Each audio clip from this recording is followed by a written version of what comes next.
好，不要再拍我了，已经很阿杂了。阿杂，我在那边等多久了？阿杂，你几点叫我过来的？等待是为了更美丽的未来。这到底叫什么问题？没有啊，就是踩油门的时候啊，它会那个咻。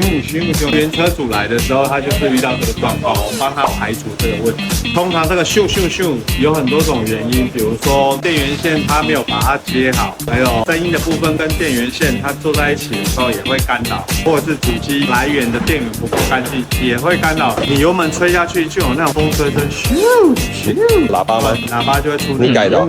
不是我改的啦，我的水准改的。